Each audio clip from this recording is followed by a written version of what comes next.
empezamos con la exposición por parte del expositor, que el día de hoy es Gloria Castorena, hablándonos desde México, y después hacemos un intercambio de preguntas y respuestas al finalizar. Así que, bueno, como les decía, vamos a esperar hasta las 7:05, y yo ahí voy a presentarla a Gloria, y después vamos a arrancar con su presentación.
Hola Gloria, aquí Martín desde Buenos Aires. ¿Cómo estás? ¡Qué gusto! Bienvenida, qué bella bienvenida y recepción de Martin Evans y Silvia de Schiller, queridos compañeros, colegas y maestros de la arquitectura bioclimática y la sustentabilidad. Lindo verte, Gloria. Como verás, hemos bajado por latitud, pero ahora subimos a México otra vez. Muy bien, me parece perfecto. No queríamos perderte, así que más que bienvenida, y estás en buenas manos con Angie, que está coordinando toda la serie con mucho esfuerzo. Así que saludos a todo el grupo allá en la UAM, en México, y lindo reunirnos por lo menos a distancia, ¿verdad? La gran virtud de la tecnología que nos permite acercarnos y difundir el conocimiento, compartir experiencias y sobre todo ver a los queridos amigos. Así es. Bueno, un beso, Gloria, y adelante. Ahí está Aníbal también, nos saludamos. Sí, gracias, Martín.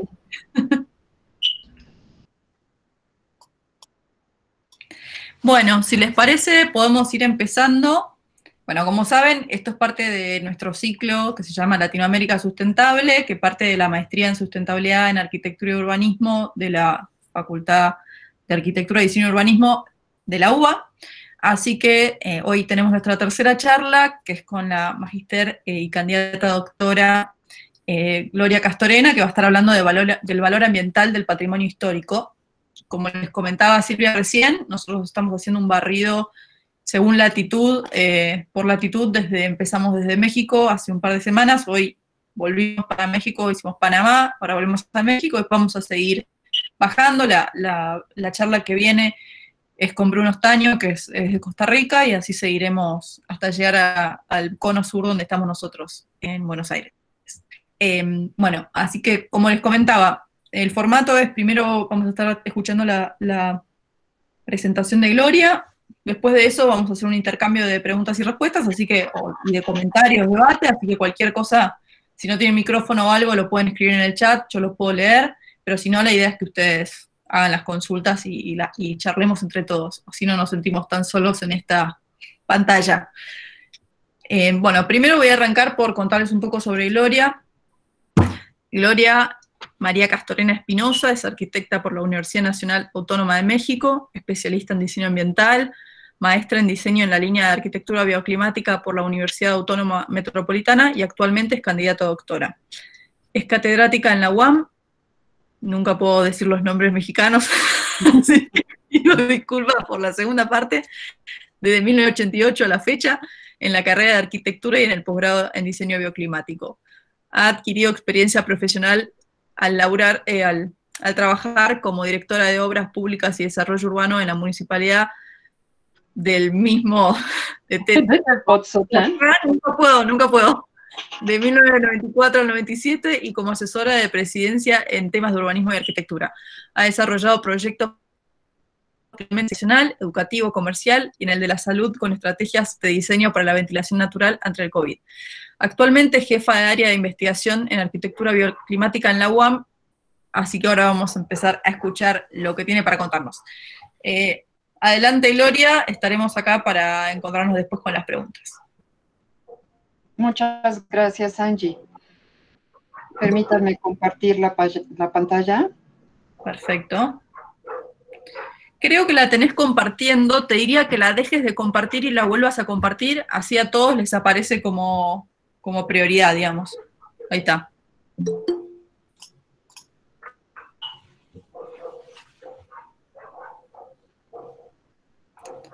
Perfecto, ahí ya se está compartiendo.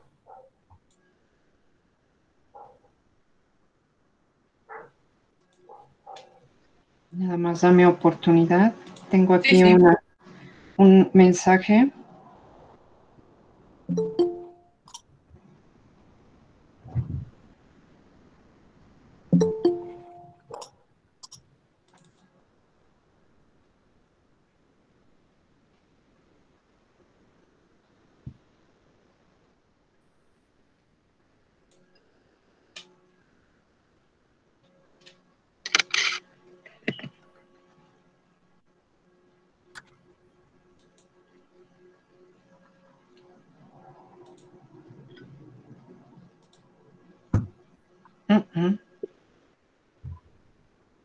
Ahí te estamos viendo, así que estás bien. Si abrís el PowerPoint y pones presentar, ya debería estar.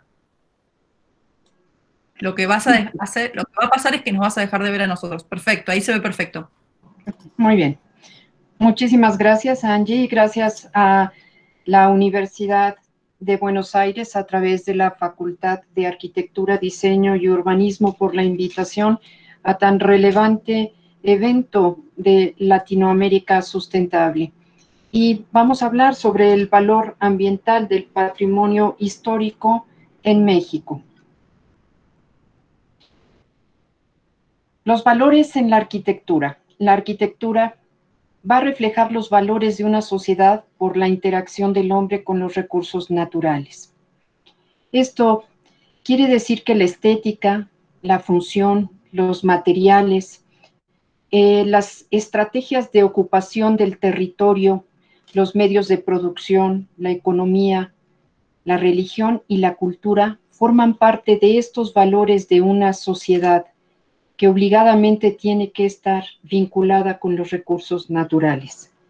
Según Vitruvio, la arquitectura es una imitación de la naturaleza porque los animales utilizan los materiales locales para construir sus nichos y poder protegerse de las inclemencias del tiempo, y el arquitecto también desarrolla estos espacios buscando los parámetros de bienestar del ser humano, pero tiene una responsabilidad de entender los ciclos biológicos presentes en la naturaleza y los ciclos del uso de los recursos naturales en la arquitectura.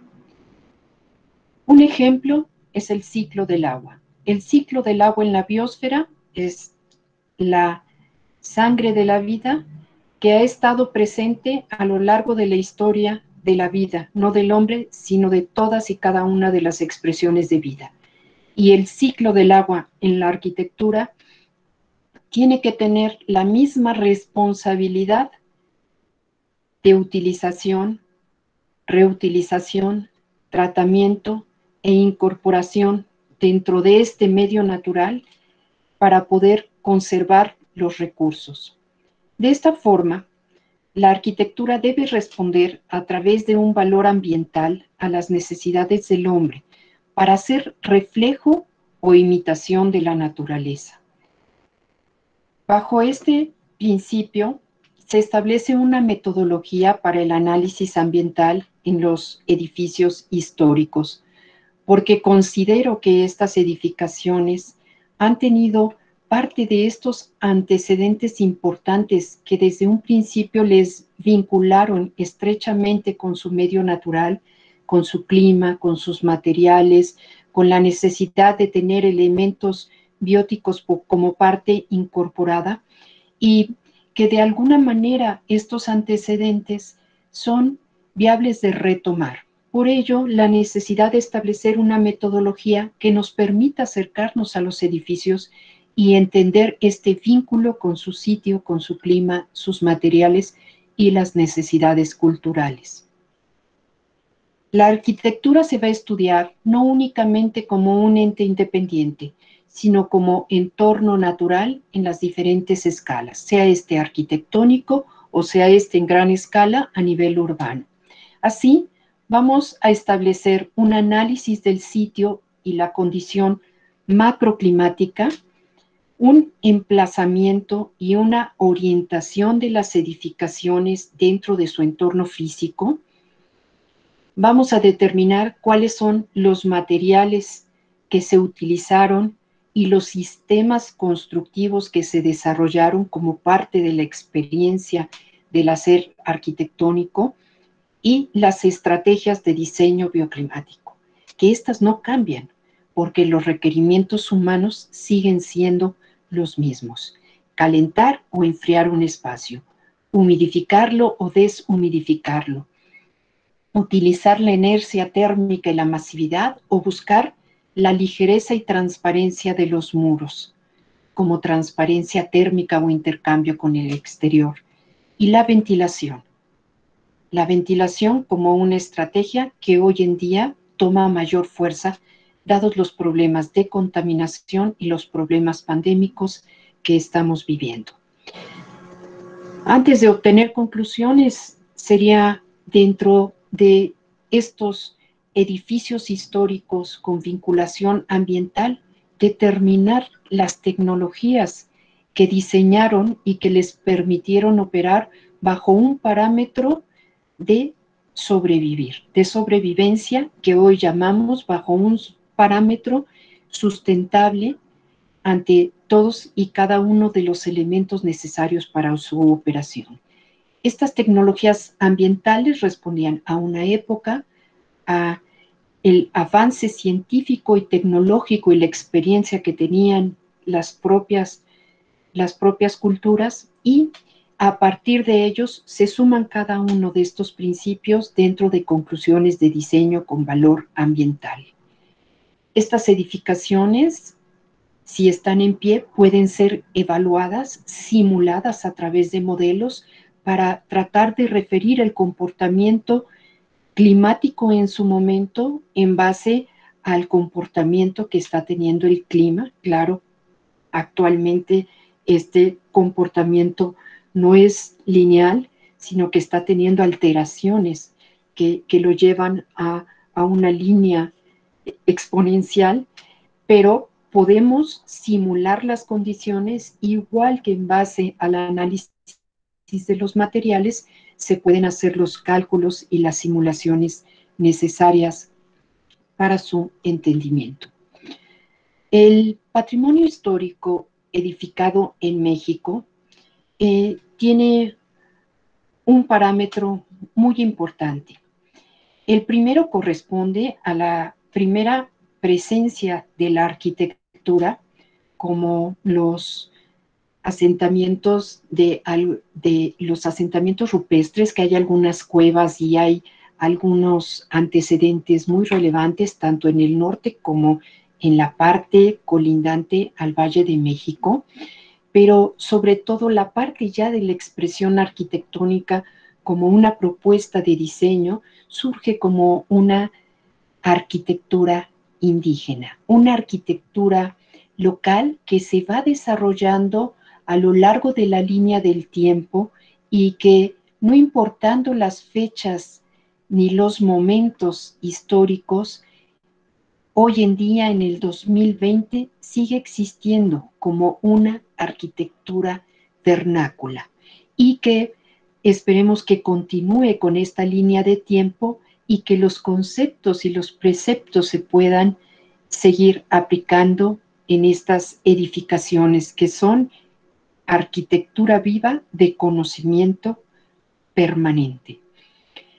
Sin embargo, en México tenemos una etapa muy importante que corresponde a la arquitectura indígena española, donde arranca la parte indígena, pero hay una transición o un corte histórico en 1492 con el descubrimiento y posteriormente la conquista de México, de la Gran Tenochtitlán, de los sitios a los cuales se pudo vincular la cultura europea con la cultura americana, dando un crisol cultural como resultado, pero también una arquitectura importante, una arquitectura única que fusiona conocimientos y que posteriormente se desarrolla como la arquitectura del virreinato, con estas características de la colonia, pero que da pie o da la bienvenida a la arquitectura contemporánea del 2020, y cuando vemos esta secuencia de imágenes encontramos y entendemos la transición que tiene este hacer arquitectónico, cultural, tecnológico, y que debe de tener siempre también este diseño ambiental. Es importante, si vamos a hablar del entorno circundante del medio natural, entender los climas de la República Mexicana, y aquí lo que tenemos referido son el clima y los requerimientos de bienestar humano, la vida y el clima, el bioclima, que es una propuesta de el doctor Víctor Fuentes Freixanet y el doctor Aníbal Figueroa, que aplicaron al Instituto Mexicano del Seguro Social para poder hacer clínicas en el sector salud adecuadas a su clima, con normas y estrategias de diseño bioclimático. Y por eso retomo esta clasificación, porque es coincidente con la de Köppen, que está adecuada a la República Mexicana por Enriqueta García. Entonces, podemos observar en los colores que tienen tintes rojos y rosáceos, en los climas cálidos, el cálido seco con mayor intensidad, mucho más pálido, los cálidos confort o cálido bienestar higrométrico, y después el cálido húmedo, que se va bordeando el límite territorial colindante con el mar, con los dos océanos, el Pacífico y el Atlántico, y parte del mar Caribe. Después tenemos el templado seco en color beige, que queda en una parte también costera, que si está colindando con el mar pudiera decir que fuera cálido, pero queda como un templado porque el agua es muy fría y a pesar de ser un desierto no puede haber evaporación. A la parte central, los climas templados, confort higrométrico, y finalmente con tonos verdes vamos teniendo los templados húmedos en pequeñas regiones que van a tener variaciones y presencia de vegetación. Hay una gran zona montañosa que cubre el área longitudinalmente y que marca parte de la altitud o la altura de montaña, que por efecto de gradiente térmico establece los semifríos secos en mayor intensidad, los semifríos confort y finalmente algunos manchones de los semifríos húmedos con presencia de vegetación. Bajo este parámetro, pues los antecedentes de la arquitectura histórica son las ciudades prehispánicas, que no tenían límite o frontera cultural, sino que nacían y se extendían a lo largo de América, de nuestra querida América Latina, y compartían estos conocimientos ambientales. Tenemos Uxmal en la península de Yucatán, con condiciones de un clima cálido. Tenemos Teotihuacán, en el Estado de México, colindante con la ciudad, y la Gran Tenochtitlán, esta ciudad que a la llegada de los españoles sorprendió a conquistadores, a religiosos que venían bajo la premisa de poder evangelizar a la comunidad, y a todos aquellos que sorprendidos encontraron una ciudad que había crecido y había surgido en el agua. Vamos a tomar este último ejemplo como análisis del patrimonio histórico con valor ambiental, y vamos a entenderlo en esta imagen en donde 5 grandes lagos se fusionaban bajo el periodo de lluvias, y en este periodo se volvía un solo espejo de agua.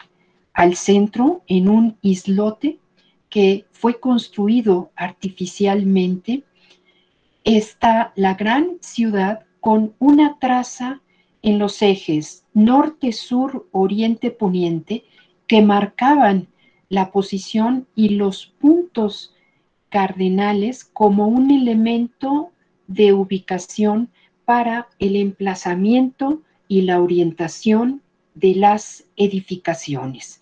Aquí podemos observar la parte del centro ceremonial y los desarrollos perimetrales con pequeñas acequias o apantles que permitían evitar las inundaciones y la producción de alimentos a través de estos manchones verdes con las chinampas, un sistema particularmente eficiente para poder producir alimentos, pero también como un sistema de tratamiento del agua, en donde las plantas tomaban los nutrientes, que parte eran materia orgánica, y en este caso podían mantener perfectamente limpia el agua que rodeaba a la gran ciudad. Agua salada abastecía a esta ciudad, y agua dulce separada a través de diques y de sistemas importantes que se volvieron o transformaron como el transporte terrestre y el transporte terrestre a través de las grandes calzadas, y el transporte fluvial a través de los cuerpos de agua. Con ello, lógicamente, un sistema constructivo y materiales naturales de bajo impacto, dado que tanto los rellenos como las áreas de producción de alimentos estaban conformados bajo un sistema de jardín flotante denominado chinampa, y estos eran construidos con varas, con zacates, tierra, hojarasca, con carrizo, hasta cáscaras, las cáscaras de frutos y verduras, y posteriormente se sembraba en uno de los puntos un árbol, un sauce o un árbol de agua, que de alguna manera permitía crecer y sujetar sus raíces a la plataforma flotante, y con ello poder tener estos jardines de flores como el cempasúchil y muchos más que se utilizaban en la época prehispánica, y los alimentos que la propia comunidad demandaba.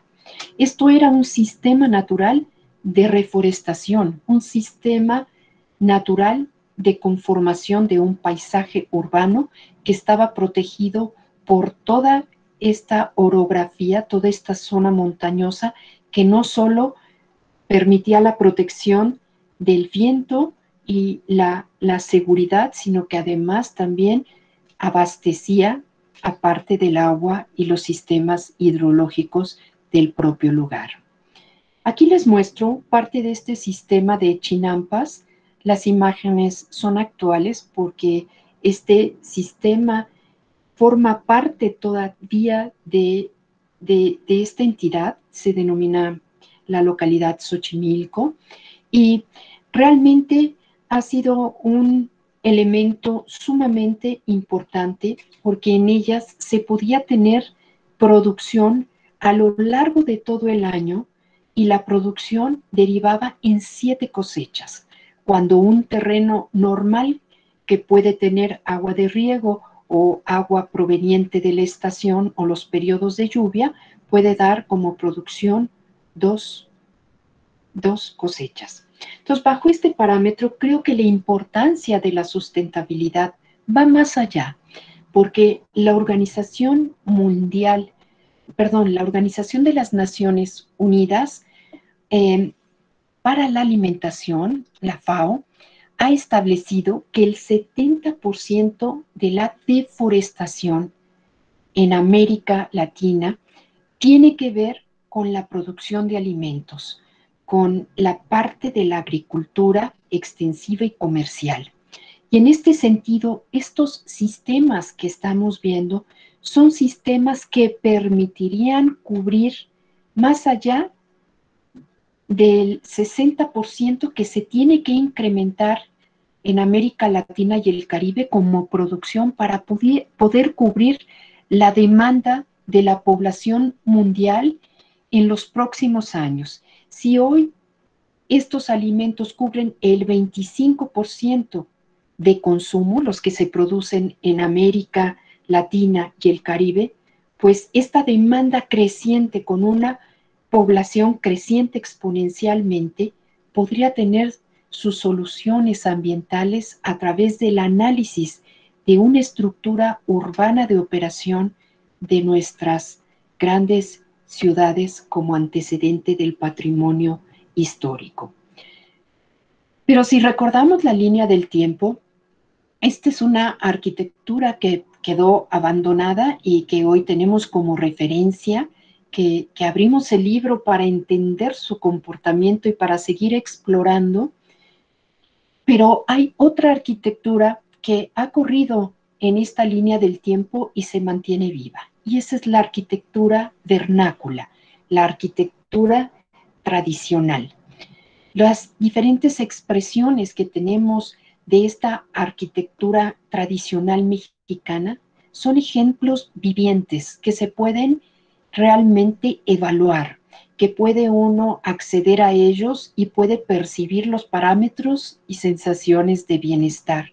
Y sobre todo, entender que este conocimiento de los pueblos autóctonos de una localidad va a caracterizarse por su adecuación al medio. Vemos 3 ejemplos, el ejemplo de la parte inferior, la parte superior y el extremo derecho superior, son 3 ejemplos de una arquitectura en un clima cálido, cuya transición va estableciendo algunos parámetros de la tipología formal cambiantes.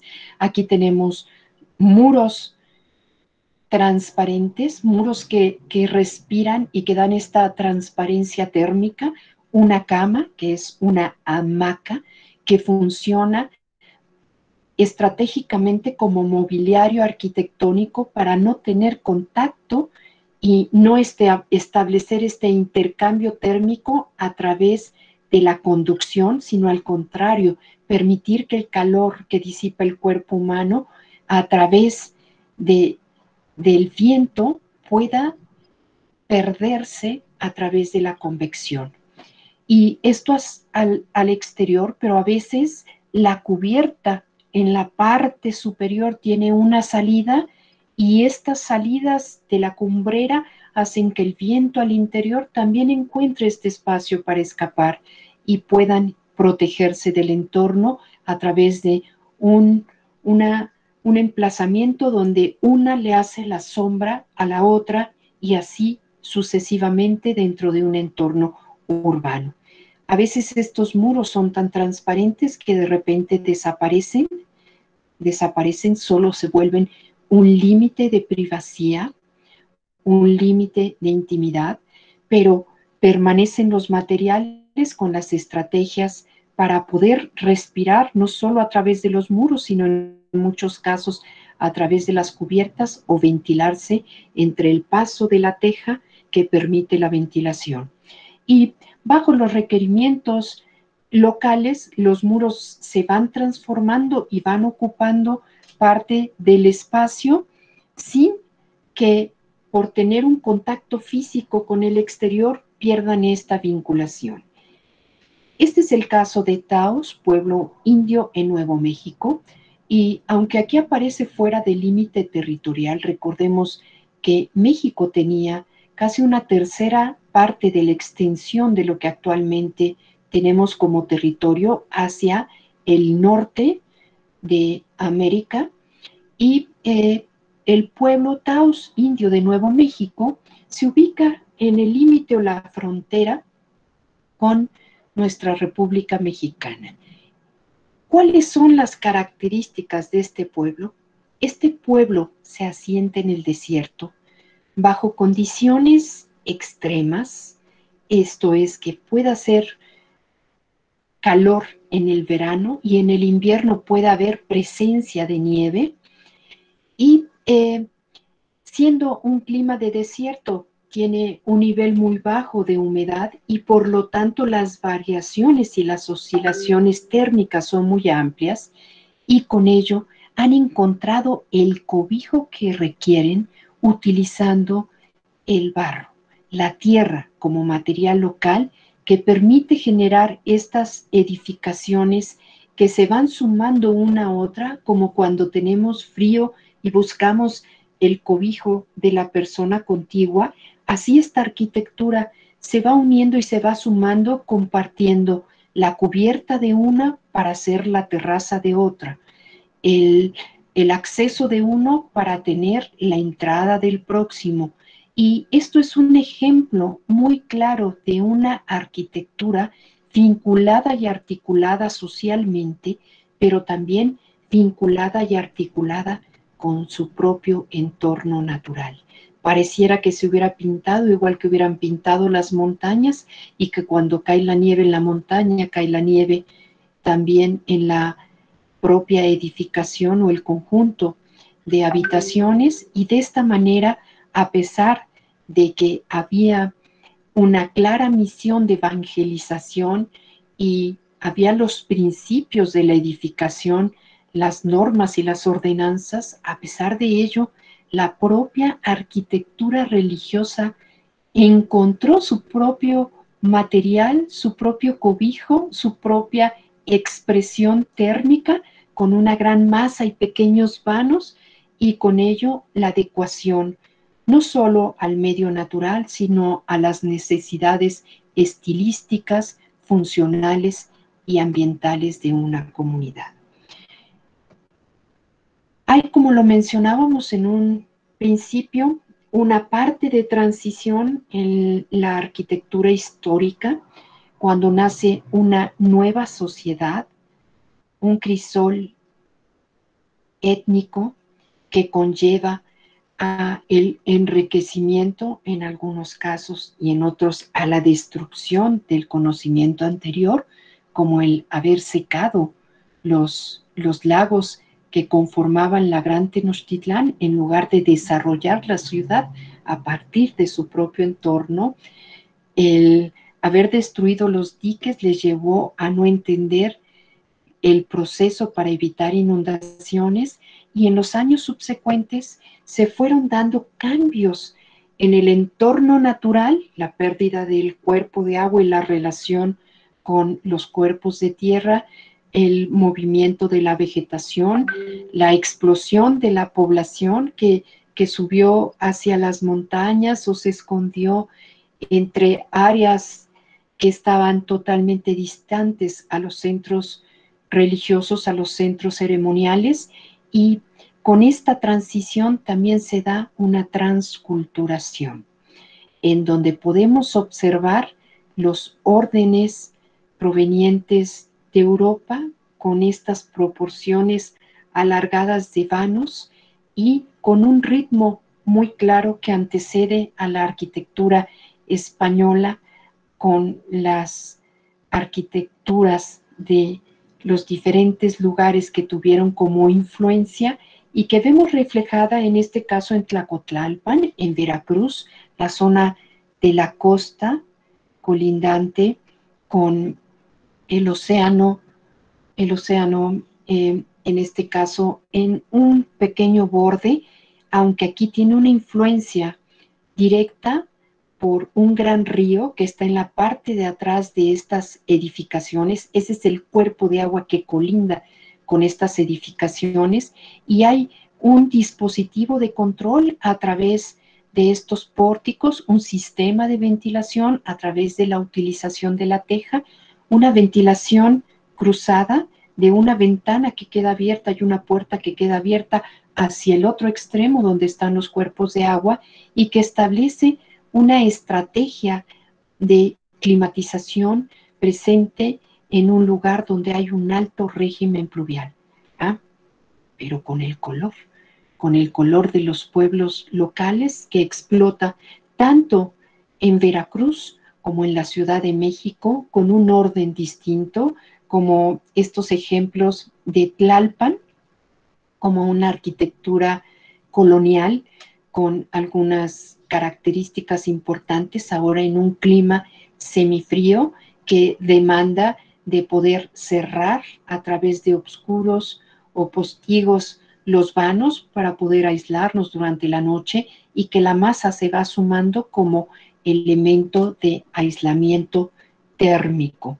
O el ejemplo del pueblo de Álamos, en Sonora, que está en la parte casi colindante con el Mar de Cortés, y que lo hago como referencia, aunque muchos de ellos no colinden directamente, pero nos marca con toda claridad un clima cálido, en donde nuevamente una edificación que ahora sigue la misma fachada, que se va funcionando en una línea, ya no se genera una y otra en forma individual, sino tiene una continuidad, se acercan como si se abrazaran sin tocarse, para permitir el paso del viento entre las dos edificaciones, pero al mismo tiempo la sombra entre una y otra como dispositivo de control solar. Esta arquitectura sigue viva como arquitectura habitable, una arquitectura sin arquitectos que hoy se replica en base al conocimiento y la experiencia. Y hay otra arquitectura que se desarrolló bajo la importancia de la evangelización, bajo un parámetro totalmente distinto, y que conformó grandes conjuntos de la vida conventual. En este caso tenemos como ejemplos la Catedral de la Ciudad de México, en donde estaba la Gran Tenochtitlán, y que posteriormente se elevó con sus torres y con esta masa que le podía dar soporte a un suelo que no era estable y a algunos movimientos telúricos, y por lo tanto quedó bajita y ensanchada. O la Catedral de Morelia en Michoacán, como la vemos aquí como ejemplo importante, siempre una iglesia y el conjunto monástico. Y como tercer ejemplo menciono la iglesia de Santo Domingo en Oaxaca. Tenemos aquí las referencias de la Catedral de la Ciudad de México, la Catedral de Michoacán y Santo Domingo en Oaxaca. Vamos a tomar este tercer ejemplo para el análisis del patrimonio histórico con valor ambiental. Y Santo Domingo tiene una arquitectura masiva, una arquitectura que se protege de la radiación solar, pero que al mismo tiempo abre sus espacios y sus patios al aprovechamiento de la ventilación y la iluminación en forma natural, así como el control climático a través del interior de sus espacios con un esquema de patio central. Y voy a mostrarles rápidamente el clima de la ciudad de Oaxaca, que tiene una latitud de 19.4 con una altitud de 1550 metros sobre el nivel del mar, y por bioclima sería un templado seco con una temperatura media anual que va sobre los 20.6 grados centígrados y que presenta dentro de su rango de mínimas un promedio un promedio de mínima de 12.7 grados centígrados y un promedio de temperatura máxima de 29.3 grados centígrados. Esto nos marca una variación importante, una gran oscilación térmica de 16.6 grados centígrados promedio entre la temperatura mínima y la temperatura máxima, y también nos marca una baja de humedad relativa que lógicamente dispara estas variaciones. Aquí les pongo dos análisis muy claros, los triángulos de confort, que nos establece el rango de bienestar humano, y encontramos que 4 de los meses en el periodo que corresponde al periodo invernal se encuentran fuera de las estrategias de confort que podemos aplicar. Con mayor claridad, esta variación de oscilación la podemos analizar bajo el gráfico de Givoni, que nos dice que tenemos un requerimiento de calentamiento, de incrementar temperatura y hacer que este punto se desplace y entre en el área o la zona de bienestar, la zona de confort, y que en el sentido opuesto, este calentamiento retornaría hacia la parte de bienestar, se suma hacia la parte superior del área de confort, o en los puntos y extremos que salen del parámetro de bienestar o el parámetro de confort pueden tener ventilación y pueden tener un incremento de humedad como sistema de evo-enfriamiento de la edificación. Rápidamente vemos los planos arquitectónicos. Esta es la planta de conjunto. Si ustedes lo analizan, está emplazado el edificio en el extremo más cercano al acceso, que es la orientación sur, y en la parte norte han quedado parte de los servicios. La planta baja nos marca la parte del acceso, la sacristía, la iglesia, la capilla, los elementos complementarios como áreas públicas donde están las cocinas, los comedores, las cloacas, algunas áreas como bodegas y el acceso al exterior con parte de la huerta. El patio central, en donde van a encontrar las áreas complementarias a la educación, con algunos patios mucho más alargados que permiten tener orientación este, un requerimiento de calentamiento en la mañana, y patios que se conforman en forma cuadrada para ofrecer a todos los espacios contiguos una circulación. Las habitaciones en la parte alta de la edificación, y algunos elementos complementarios como estas salas especiales de reunión de lectura o estos espacios como pequeñas capillas para poder realizar las actividades de estudio y de introspección. Encontramos en los cortes, el corte longitudinal, la presencia de los elementos, y podemos observar, en este caso se ve claramente, cómo los propios elementos se escalonan, se juntan y se separan al mismo tiempo. Esto es, que se unen como envolvente, pero se separan para que cada uno pueda tener la incidencia de la luz natural, la óptima opción germicida para el interior de los espacios, pero además lo cual les ofrece un vínculo con el exterior que hace que los espacios sean cambiantes, que la luz de la mañana sea una luz blanca que nos despierta, que al mediodía se vaya transformando y que en la tarde este color ámbar nos relaje y nos permita descansar, prepararnos para el descanso. La ventilación a través de los puntos más altos por las propias cubiertas, y un criterio muy claro de vinculación con su propio entorno. Muestro parte de la comunicación con el exterior, de los vanos o las ventanas y puertas que al abrirse permiten la entrada del sol durante la mañana, pero que también controlan a través de un abocinamiento aquellas orientaciones no favorables, evitando la incidencia solar en forma directa, pero no así los niveles de iluminación a través de estas formas y volúmenes que puede tener el interior. Aquí vemos los ejemplos claros de aprovechamiento de la estratificación del aire caliente.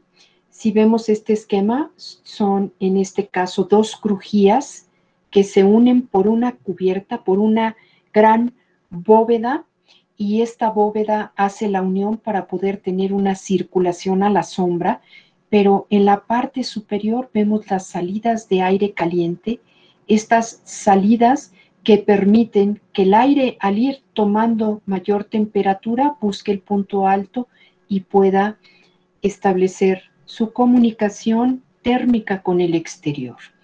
De esta manera, podemos observar también parte de los sistemas naturales de iluminación en donde el espacio que ha conservado sus propios aplanados tiene este bruñido que utilizaba básicamente el material de los huevos de los guajolotes o de los pavos, el material claro, lo que corresponde a la clara, era sumado a otros materiales y al aplicarlo dentro de los aplanados permitía tener este bruñido como si fuera un material reflejante de la luz bajo las pequeñas aberturas que podía entrar para explotar totalmente a través de pisos, muros y cubiertas como un sistema de iluminación integral.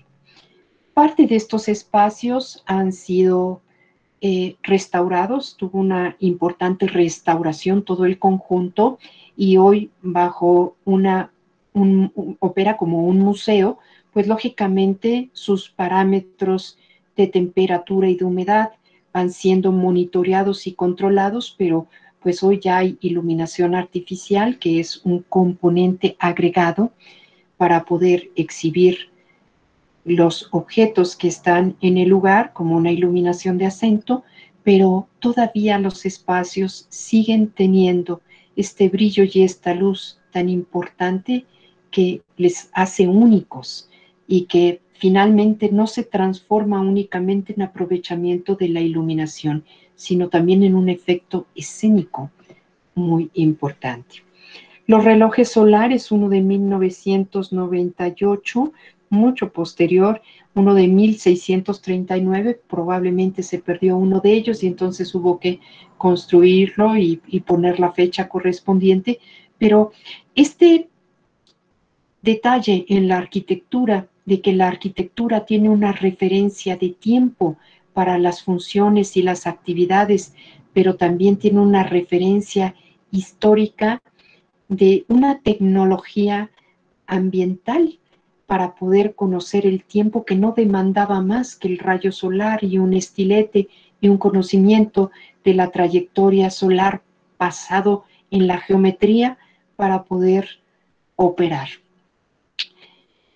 El esquema de patio central, como lo decíamos, hace que tengamos algunos ejemplos muy importantes de masa térmica que ante un clima seco estabiliza los intercambios del exterior, pero que también genera su propio ambiente natural, como es este ejemplo con la vegetación que ya estaba retoñando y que en su momento esta vegetación caducifolia pierde follaje, permite el paso de la radiación, pero cuando hace calor se ha llenado de hojas y esta masa arbórea, esta masa vegetal, se transforma en sombra, se transforma en regulador climático, en humidificador y en un nicho de vida, además de los aromas, los colores y el oxígeno que todos demandamos para poder respirar. Y el patio principal con la fuente, porque veíamos el requerimiento de humidificación dentro de algunos periodos de tiempo, que no solo es el mecanismo de control, sino el ambiente sonoro, el ambiente higrotérmico, el ambiente de un espacio que va a tener su propia presencia y su propia personalidad. Bajo este parámetro, en un clima seco, pues si hay algo que valorar, es el recurso hídrico, y bajo este principio ellos captaban el agua de lluvia, la almacenaban en los aljibes, pero también captaban el agua de lluvia proveniente de la parte de la montaña a través de la edificación que se ha localizado en el punto bajo, y con ello podían tener un sistema muy eficiente del recurso hídrico. Esto es, que la arquitectura que deja abierta los ciclos en donde únicamente puedo captarla, utilizarla y luego contaminarla y desecharla, pues no es una arquitectura que refleje la naturaleza. Y los ejemplos que estamos viendo son ejemplos en donde la responsabilidad de los arquitectos, los diseñadores y los habitantes permitían tener una arquitectura vinculada a su medio. Las conclusiones que podríamos dar del valor de la arquitectura como patrimonio histórico y su vinculación con el medio ambiente son muchas, ¿no? Son muchas, como la participación ante el cambio climático, o en este caso la reducción de la huella de carbono, o la sustentabilidad en el uso de los recursos y la energía, o simplemente sumar acciones en donde ustedes me ayuden a encontrar las respuestas. Pero los arquitectos que han entendido el efecto de la luz, la disposición del patio, el manejo de la vegetación, el color y los principios de operación, son los que hoy están siendo reconocidos históricamente, pero que hace falta evaluarlos por su vinculación con el medio. Yo invitaría a todos ustedes a que seamos, a través de una charla y de un diálogo, quienes encontremos las conclusiones de lo que hoy les he mostrado. Muchísimas gracias. Bueno, muchísimas gracias, Gloria, por toda la presentación. Interesantísima todo lo que mostraste sobre la relación entre el patrimonio y el ambiente. Especialmente, bueno, nada, en un lugar como México, que tiene tanto patrimonio que por ahí tenemos conocido, pero no desde este punto de vista. Bueno, abrimos el momento para que hagan las consultas pertinentes al tema. No sé si alguien tiene alguna consulta para arrancar. Hola, buenas, ¿se me escucha? ¿Sí? ¿Qué tal? Bueno, Perfecto. Gloria, primero que nada, a mí es súper interesante el tema que tratás. Y yo más que nada, en realidad lo que me interesaba era preguntarte específicamente porque, digamos, como que en general se suele revalorizar bioclimáticamente la arquitectura vernácula porque en definitiva responde a un regionalismo y es como una manera muy evidente de refugio relacionado con el clima, ¿no? Y también hay una corriente historiográfica que lo que hace es también revalorizar el movimiento moderno o, por ejemplo, la arquitectura de arquitectos, como en el caso de México, Barragán, o en el caso de Argentina, que está, por ejemplo, en la Casa Curuchet, de Le Corbusier, que está comprobado, digamos, que está pensada la relación con el sol y con el clima, etcétera. Pero a mí lo que me interesaba preguntarte era más que nada como la situación del medio, digamos. Cuando se empieza a producir esta hibridación que vos mencionás, digamos, cuando se empiezan a importar las tipologías españolas y se empiezan a adaptar en todo el territorio mexicano, que como también pasa en Argentina, es muy diverso, o sea, pasa por todos los climas. Estas hibridaciones se han estudiado a niveles de considerar los niveles de confort, se las ha considerado con la misma manera o con el mismo ímpetu que las otras dos, o todavía no. Y si se lo ha hecho, también preguntarte si se la ha conocido bioclimáticamente desde un nivel urbano o desde un nivel de tipología, en la escala urbana o en la escala de la obra. Eso. Sí, creo que hay varios puntos de interés. El primero es que con esta llegada de los españoles no hubo una destrucción total, sino hubo una fusión cultural. Prueba de ello, pues somos todos nosotros que tenemos una mezcolanza. No fue como otros países que miremos hacia arriba, que limitaron a las poblaciones y las mandaron a reservas o que de alguna manera no se mezclaron. Aquí hubo una combinación, como decía, un crisol étnico, pero también un crisol arquitectónico. Creo que coincidió, hubo ahí un acierto, una coincidencia climática en esta arquitectura de la colonia o del virreinato, que es una arquitectura colonial, y esta coincidencia climática fue un acierto en muchos de los casos. La revaloración de estos elementos es muy importante. Es muy importante porque de alguna forma, desde el punto de vista urbano, la traza prehispánica que tenía antecedentes importantes en los elementos del clima, porque ellos, en este sentido de politeísmo, yo lo encuentro como un sentido de entendimiento del medio natural. Lo que hacían es que respetaban el paso del viento, respetaban el sol, respetaban el agua, la fertilidad de la tierra cuando la tierra, en este caso, no es pavimentada. Y bajo este criterio, muchas de las trazas a nivel urbano se conservaron, dando a la posterior edificación una condición favorable. No es que en todos los casos esto haya sido, pero en muchos se presentó como un antecedente importante. Entonces, esta transculturación arquitectónica trajo aciertos muy importantes. Por tomar algún ejemplo, me gustaría citar que hay una propiedad en Tepotzotlán que es una propiedad histórica, lleva 5 generaciones viviendo o teniendo esta propiedad, y cuando se remodeló, se tomaron las estrategias de diseño bioclimático existentes en el Museo Nacional del Virreinato, que era un conjunto monástico.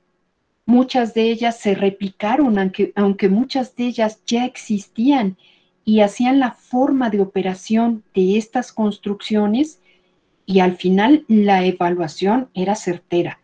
Tan certera que de repente cuando presenté en un evento, en un congreso, los análisis de temperatura, alguien se atrevió a decir que estaba yo manipulando los datos de la información, porque la estrategia de la masividad permitía al interior casi estabilizar la temperatura. Entonces, si estamos hablando de 5 generaciones atrás y que tiene aciertos esta arquitectura, quiere decir que esta arquitectura también fue evolucionando con el conocimiento que tuvieron las dos culturas, las dos civilizaciones.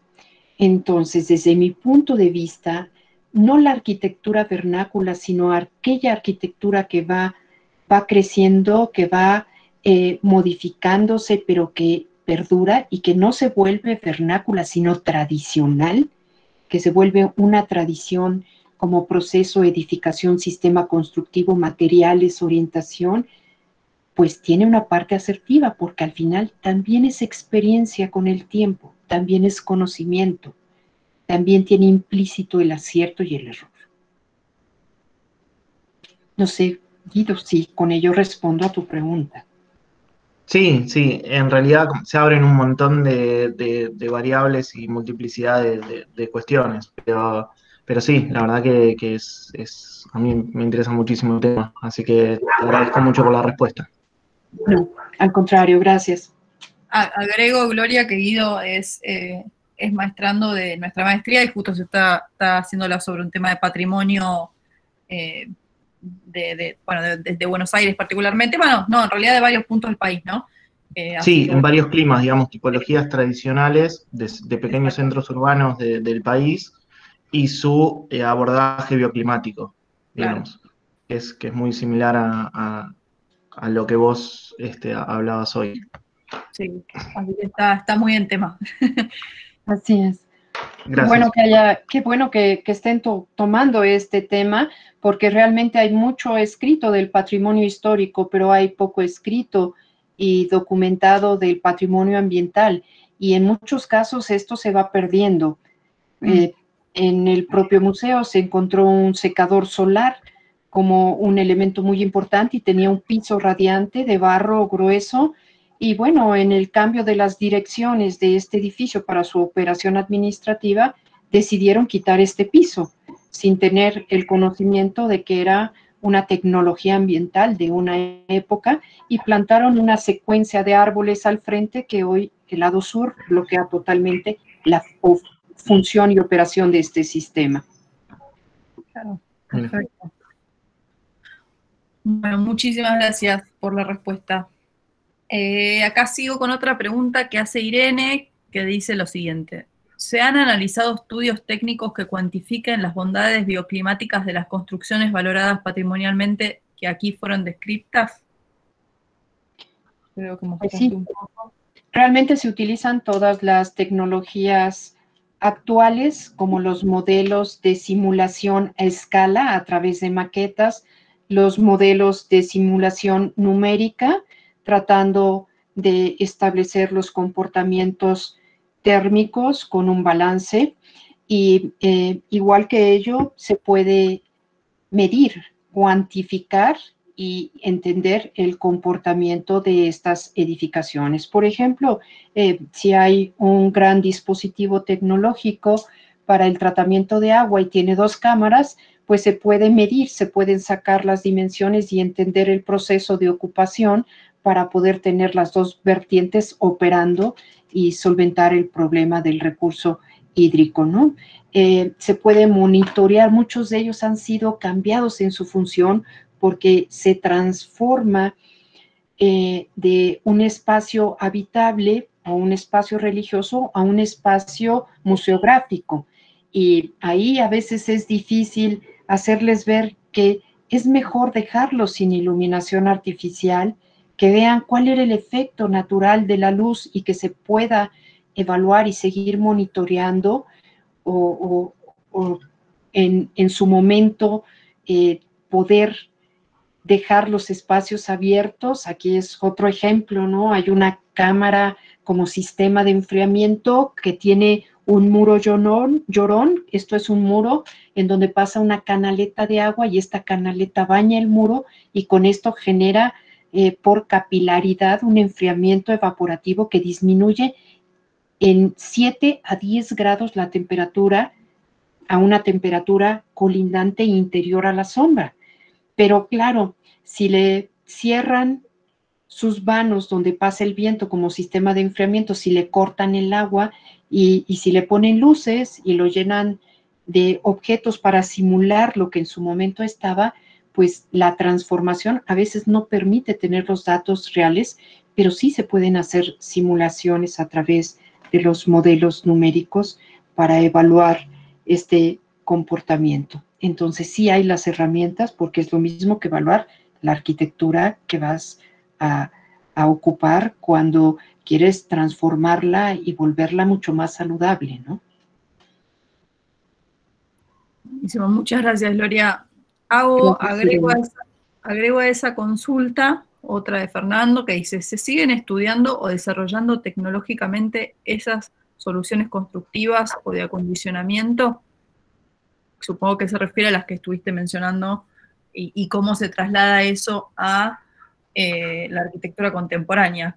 Corregime, Fernando, si no, si hice Sí, la idea era ver cómo impactaban hoy, si esas soluciones hoy tienen algún desarrollo posterior, mejorando, o si se usan. Yo sé que en construcción con tierra, en tapial, por ejemplo, hay muchos desarrollos, y en México sé que trabajan con ese tema, y me interesaba ver si tiene alguna novedad o si podías hablar de eso. Muchas gracias, Fernando, por la pregunta. Sí, realmente es muy positivo que se siga haciendo investigación sobre estas tecnologías y que se sigan implementando algunas estrategias para poderlas aplicar en la actualidad.